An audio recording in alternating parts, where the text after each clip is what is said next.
আমার শখের বাড়িতে এই মাটির চুলায় অনেক মজার মজার রান্না করে যখন প্রিয় মানুষদের খাওয়াই, সেটা আমার কাছে ভীষণই ভালো লাগে। সেই খাবার খেয়ে যখন অনেক বেশি তৃপ্তি পাই আমার পরিবারের মানুষগুলা, তখন আমি আমার মন থেকে অনেকটা শান্তি পাই। আসসালামু আলাইকুম প্রিয় ভাই বোনেরা, সকলে কেমন আছেন? এই তো দেখতেই পাচ্ছেন ভিডিওর শুরুতেই আমার হাতে দুইটা দেশি হাঁস। এই হাঁস দুইটা কিনে আনা হয়েছে আমাদের পাশের বাড়ির এক চাচার বাড়ি থেকে। আজকে এই দুইটা হাঁসই একবারে জবাই করতেছি রান্না করার জন্য। আজকে দুপুরে অনেক মজার মজার রান্না করবো। দুই চাচা মিলে এই তো আমার হাঁসগুলা জবাই করে দিল। এখন এই হাঁসগুলা পরিষ্কার করতে হবে। হাঁস পরিষ্কার করতে অনেকটাই টাইম লাগে, সেই জন্য আমার মা ফুপুদের নিয়ে হাঁসগুলা পরিষ্কার করে নিল।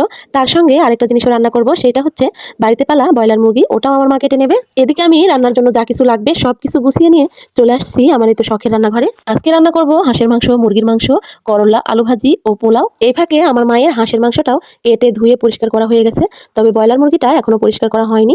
সেই জন্য হাঁসের মাংসটা রান্না করার জন্যই আগে চুলার জালটা ধরিয়ে দিচ্ছি। আমার বাড়িতে যেহেতু আজকে অনেকগুলো মানুষ, অনেক মেহমান, সেই জন্যই আজকে এত রান্না বান্না। আর আমার মেহমান হচ্ছে আমার দেবরের